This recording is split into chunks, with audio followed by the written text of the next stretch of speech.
컴퓨터 보안의 이지은 교수입니다. 오늘은 사회공학에 대해서 학습을 진행하도록 하겠습니다. 사회공학이 뭔지 먼저 살펴보도록 하죠. 사회공학 소셜 엔지니어링은요, 컴퓨터 보안 쪽에서는 인간 상호작용의 깊은 신뢰를 바탕으로 사람을 속여서 정상적인 보안 절차를 깨뜨리고 비기술적인 수단으로 정보를 얻는 행위를 말합니다.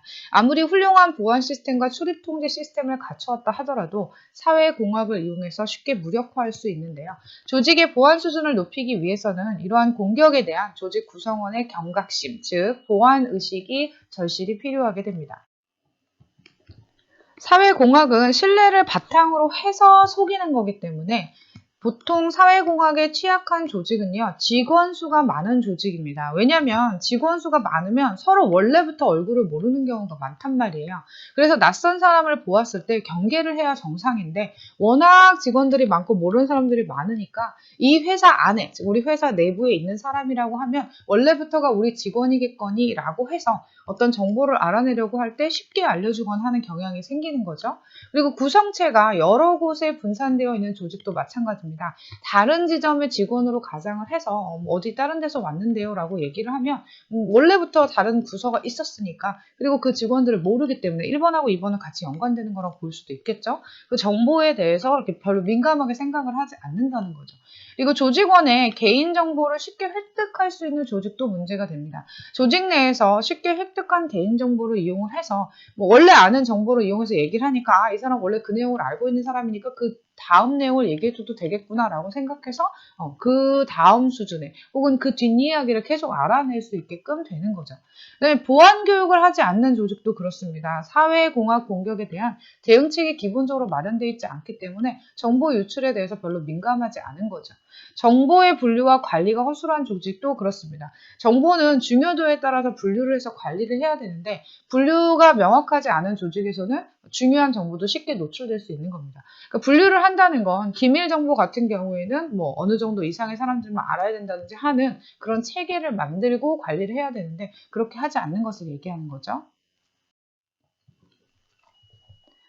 사회공학 공격의 대상이 되는 사람은요, 기본적으로 정보의 가치를 모르는 사람입니다. 그래서 업무와 직접 관련이 없는 사람은 그 정보가 중요한지 아닌지 모르기 때문에 어떤 내용을 들었을 때 자기도 모르게 유출할 수 있게 되는 거죠. 그리고 특별한 권한을 가진 사람이 있다면, 예를 들어서 업무용 그룹에서 정보에 쉽게 접근할 수 있는 그런 특별한 권한을 가진 사람이 있단 말이에요. 그럼 그 사람을 속여서 그 공격 대상의 패스워드를 바꾼 다음에 해당 그룹 웨어에 로그인할 수도 있고, 또 그러한 정보를 그 사람을 통해서 얻어낼 수도 있게 되는 거죠. 그리고 제조사 또는 판매사도 공격 대상이 될 수 있습니다. 공격 대상 회사의 정보를 기본적으로 많이 알고 있기 때문에 시스템에 대한 접근 권한과 유지, 보수용 계정 등을 가지고 있기 때문에 그런 계정들을 획득하게 되면 메인 정보를 획득할 수 있게 되는 거죠. 그리고 이제 조직에 새로 들어온 사람은 그런 낯선 환경에 아까도 말했지만 누가 누군지도 잘 모르고 이게 얼마나 중요한지 아닌지 이런 걸 잘 모르기 때문에 어떤 새로운 환경에 대해서 낯선 사람에 대해서 경계심이 좀 많이 없는 편입니다. 그래서 회사 조력자로 가장을 해서 도와주는 척 하는 거죠. 신상 정보나 시스템 접근 정보를 얻어낼 수도 있습니다. 사회공학 기법에 대해서 살펴보도록 하겠습니다. 사회공학 기법은 인간 기반이냐 컴퓨터 기반이냐 이렇게 나누어 볼 수가 있는데요. 일단 인간 기반이라고 하는 건 말 그대로 이제 사람 사회에서 일어날 수 있는 그런 사람의 특징을 이용을 하는 겁니다. 그래서 직접적인 접근이 있는데요. 직접 만나거나 전화하거나 온라인으로 접근을 하는 건데 권력을 이용한 접근도 있고요. 동정심에 호소한 접근도 있고 가장된 인간관계를 이용한 접근이 있습니다. 권력을 이용한 접근 같은 경우에는 자기가 이제 높은 사람이라고 아까 말했잖아요. 사회 조직원들이 많으면 그 사람이 정말 사장인지 본 적이 없을 수 있단 말이에요. 근데 나 사장인데 그러면 일단 사람들이 놀라게 돼요. 있잖아요. 높은 사람이니까. 그럼 좀 달라 하면 그런 것들을 그냥 자연스럽게 내주게 되는 거죠. 그다음에 동정심에 호소하는 경우도 있습니다. 자기가 매우 긴박한 상황에 처해 있고 다른 대리점에서 온 사람인데 지금 이 정보를 가져가지 않으면 나는 잘릴지도 모른다. 큰일이 생길 수 있다. 지금 빨리 처리해야 된다고 해서 이렇게 막 재촉을 하게 되면 보통은 이 사람이 그 부서에서 온 게 맞는지 이 정보를 줘도 되는지 이런 것들을 점검을 하고 줘야 되는데 그러지 못하게 막 긴박하게 막 사람을 재촉을 하게 되면 인간들은 대부분 본성이 애지간하면 도와주려고 하고 막 이렇게 호소를 하면 내가 해줘야겠구나, 뭐 이런 생각을 하기 때문에 이제 그런 행동들을 하게 되는 거죠. 그리고 가장된 인간관계를 이용한 접근도 있습니다. 그래서 개인 정보를 얻어서 신분을 가장을 하는 거예요. 그러니까 다른 사람의 정보를 이용해서 제3자에게 가가지고 그 사람 인척하는 거죠. 그런 다음에 정보를 획득하는 경우도 있습니다. 도청이 있습니다. 도청 장치나 유선 전화선을 이용한 도청도 가능하고, 레이저 마이크로폰이나 유리나 벽에 진동을 탐지해서 음성으로 바꾸어서 하는 도청도 있고, 문에 대고 엿듣거나 뭐 이야기하는 그룹에 가서 옆에서 뭐 다른 일 하는 척 하면서 대화를 엿듣는 것도 도청에 속합니다. 그리고 어깨너머로 훔쳐보기 방법이 있습니다. 작업 중인 사람 뒤로 가서 이렇게 정보를 보는 거죠. 모니터에 찍혀있는 내용이나 뭐 패스워드 뭐 이런 거, 그다음에 책상 위에 뭐 어질러져 있는 종이를 이렇게 본다든가 하는 것들도 전부 다 어깨너머로 훔쳐보기가 되겠습니다. 네, 요즘에는 화면 보안을 위해서 모니터에다 이제 편광 필름을 사용하는 경우가 많기 때문에 잘 보이지는 않아요. 근데 그게 모든 회사에 다 설치되어 있지는 않다는 거죠. 그리고 이제 패스워드도 대부분 별표로 표시되기 때문에 획득이 쉽지는 않지만, 찍고 나서 뭐 별표 내용을 보이게 하는 경우도 있기 때문에 어찌됐건 쉽지는 않지만 어깨너머로 훔쳐서 정보를 획득할 수 있다는 겁니다. 휴지통 뒤지기가 있습니다. 좀 지저분한 느낌은 있지만 어떻게 보면 제일 효과적인 정보 수집 방법이에요. 휴지통이라는 곳에는 이제 보통 업무와 관련된 서류들이 들어있는 경우가 많단 말이에요. 아니면 자료들이 들어있어요. 예를 들면 회사 인사 구조도. 그러면 아까도 말했지만 이제 다른 사람 인척해야 되는데 원래 뭐 이사 누구가 있는지 모른단 말이에요. 근데 보니까 뭐 조직도에 누가 있다 그러면 나 누구누구 이사인데 뭐 나 누구누구 부장인데 라고 하는 그런 것들을 알아내서 그 다음 정보를 얻어내게 되는 거죠. 그다음에 시스템을 사용하는 매뉴얼이나 뭐 업무 관련한 메모, 회사의 약관론, 뭐 소스 인쇄본, 아니면 회사 사무 일정, 그다음에 하드디스크나 디스켓, 뭐 CD 이런 것들이 이제 폐기돼서 버려지는 경우에 그것을 획득할 수도 있고요. 뭐 여러 가지 필요한 정보들, 또 심지어 어떤 사람은 아이디와 패스워드를 종이에 직접 적어서 붙여놓기도 해요. 왜냐면 잊어버리는 경우가 많으니까. 근데 이제 그런 정보를 버렸을 때 제대로 폐기하지 않으면 주워갈 수 있게 된다는 거죠. 그래서 이런 것 때문에 회사 내에서는 문서들을 애지간하면 다 어떻게 해요? 분쇄해서 버리도록 하죠. 잘 내용을 확인할 수 없게끔 해서 버리게끔 해야 되는데, 그러니까 그런 보안 교육이 잘 돼 있으면 이런 것들에 대해서 취약하지 않은데, 회사가 그런 정보들을 잘 폐기하고 버리도록 별로 얘기하지 않으면 중요도를 판단을 할 수가 없으니까, 그리고 뭐 귀찮으니까 그냥 버려버리는데 그걸 통해서 정보를 얻게 된다는 거죠. 요즘은 업무할 때 기본적으로 컴퓨터를 다 사용하기 때문에 이제 컴퓨터 기반한 사회공학적 기법이 당연히 많이 활성화가 되어 있고요. 이제 첫 번째 방법은 시스템 분석입니다. 포렌식을 사용해서 시스템 분석을 할 수가 있습니다.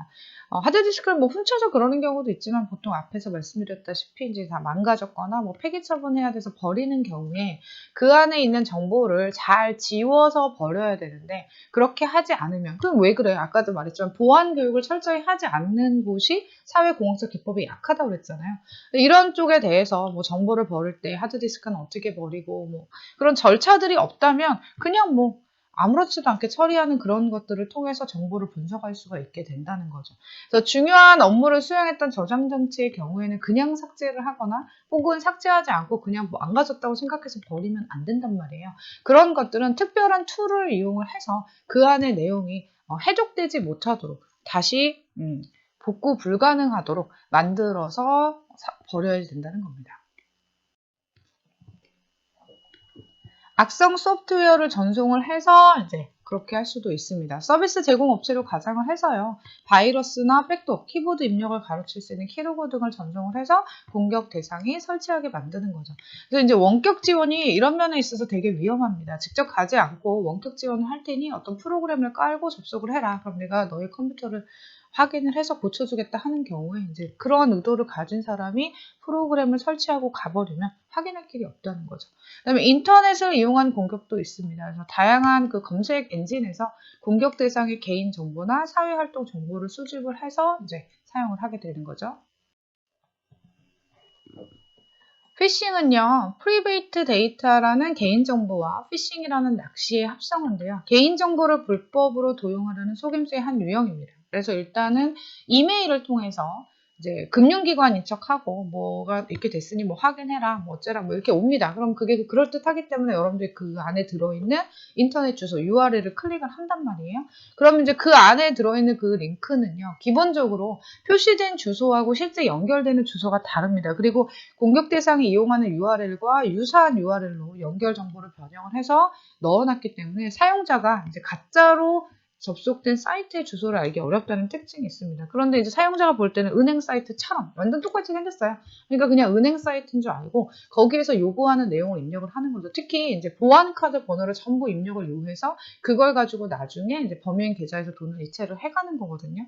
그래서 요즘에는 보안카드 대신에 OTP라고 해서 일회성 비밀번호 생성기 사용하도록 권하고 있습니다. 여러분들 가지고 계시는지 모르겠는데 한번 누를 때마다 이제 숫자가 계속해서 바뀌어서 생성이 되는 거예요. 그래서 OTP나 보안 토큰을 이용을 해서 기본적으로 이런 것들을 예방을 할 수가 있고요. 그다음에 이메일에 출처가 좀 불분명한 경우, 내가 뭐 거래하지 않는 은행이나 잘 모르는 데서 왔거나 뭐 주소가 조금이라도 이상하거나 하는 경우에는 보지 말고 이메일을 삭제해야 되고요. 네, 내용을 봤다 하더라도 그 안에 있는 첨부된 파일을 클릭해서 실행을 하거나 하는 일을 하면 기본적으로 안 됩니다. 스미싱은요, 문자 메시지 SMS하고 피싱을 합성한 단어입니다. 그래서 문자 메시지로 무료 쿠폰 등을 제공한다고 하면서 링크를 접속하게 유도해서 개인 정보를 빼내는 겁니다. 여러분들이 읽어보는 그 문자 메시지 링크에 접속을 하면 소액 결제가 이루어지는 경우도 많이 있고요. 그다음에 무료 쿠폰이나 뭐 초대장, 돌잔치 초대장, 그다음에 청첩장, 누가 결혼한다 하는 내용으로 메시지 주소를 보내주면 거기를 클릭했을 때 이제 악성 코드가 스마트폰에 설치가 되고 본인도 모르는 사이에 결제가 된다든지 전송이 된다든지 하는 일이 일어나는 거죠. 그래서 출처가 확인되지 않은 문자 메시지 인터넷 주소를 클릭하는 것을 하면 안 되고요. 확인이 안 된 앱을 자동으로 설치하는 경우에 문제가 되는 경우가 많기 때문에 스마트폰의 보안 설정을 강화를 해서 뭐가 설치된다고 하면 일단 확인을 하도록 하는 게 좋습니다. 파밍은요, 악성 코드에 감염된 사용자 PC를 조작을 해서 금융 정보를 빼내는 겁니다. 합법적으로 소유하고 있는 사용자의 도메인을 탈취하거나 악성 코드로 DNS를 속여서 사용자가 진짜 사이트로 오인하게 만들어서 정보를 훔치는 건데요. 사용자 PC가 악성 코드에 감염이 되면 정상적으로 어떤 은행에 접속하려고 해도 이 PC, 가짜 사이트로 유도가 되는 겁니다. 그러니까 나는 정상적으로 접속을 한 거예요. 근데 그 주소가 바뀌어서 다른 데로 가장을 하면 정상 홈페이지가 아닌데 정상적인 홈페이지처럼 가장을 해서 이제 비밀번호나 아까 말했듯이 보안카드나 뭐 이런 것들을 요구를 하게 되면 이제 거기를 통해서 알아낸 정보로 실제 사이트에서 이제 돈을 빼내가는 거죠. 그래서 앞에 했던 거랑 비슷하게 이제 OTP, 일회성 비밀번호 생성기를 사용하거나 보안 토큰을 사용을 하면 막으실 수 있고요. 그다음에 컴퓨터 이메일 등에 공인인증서나 보안카드를 찍은 사진, 뭐 비밀번호 같은 걸 적어 놓는다든지. 그래서 이 파밍 같은 경우에는 이제 꼭 PC만 그런 게 아니라 이 핸드폰을 통해서도 그런 게 일어날 수 있기 때문에 핸드폰에다가 뭔가 연관된 정보들을 이렇게 저장해 놓는 것은 위험하다고 볼 수 있겠습니다. 사회공학 사례하고 대응책을 살펴보도록 하겠습니다. 사례를 살펴보면요. 어떤 정보를 이제 확인한 다음에 내가 다시 전화를 해줄 테니 전화번호를 알려달라라고 하면 그 사람이 기다린다고 합니다. 괜찮다고 잘 기다릴 수 있다고. 혹은 아니면 끊었다가 자기가 다시 전화를 걸 테니까 그때 알려달라고 하면서 자신의 위치나 뭐 자기의 정보, 전화번호를 기본적으로 알려주지 않는 경우가 이제 사회공학 사례라고 볼 수 있습니다. 그다음에 긴급한 상황이나 정상적인 절차를 밟기 어려운 상황이라면서 아까 말했지만 막 급하다, 뭐 문제가 있다, 지금 처리를 당장 해야 된다면서 막 정보를 요청하는 경우, 그다음에 내부에 또는 외부에 되게 높은 직책이 있는 사람인 척해서 가장하는 경우가 많기 때문에 역시 이런 경우에도 확인을 하고 점검을 하고 정보를 준다든지 아니면 자기가 다시 갖다 주겠다라고 해서 그 사람을 돌려보낸다든지 해야 된다는 거죠. 그다음에 조직의 규정과 절차가 법과 일치하지 않는다고 항의를 하면서 뭐 이렇게 되면 안 되지 않냐고 막 이러면서 정보를 획득하려고 한다든지, 정보 요청 후에 관련 사항에 질문을 하면 그러니까 그걸 요청을 했어요. 뭐 이것 좀 알려주시겠습니까? 해서 그거에 대한 뭐 어떤 디테일한 걸 내려놓으면 뭐 그런 걸 왜 묻냐면서 그런 거 알 필요 없지 않냐면서 막 계속 불편해하고 말을 돌리고 뭐 이런 거. 그래서 정보 확인 책임자라도 고객이 불편함을 드러내면 사실 질문을 역으로 하기가 어렵기 때문에 네, 알겠습니다. 뭐 이러는 상황을 이용을 하는 거죠. 그다음에 회사의 높은 사람의 이름을 언급을 하면서 특별한 권한을 가진 사람인 척. 그러니까 내가 뭐 사장이랑 잘 아는 사람인데 너가 이렇게 하면 너 괜찮겠냐? 뭐 이렇게 하는 것들도 문제가 되는 거죠. 그리고 이제 잡담을 막 하면서 정신없게 해가지고 정보를 흘리게 유도를 한다든가 하는 것들도 사회공학 사례가 될 수가 있습니다.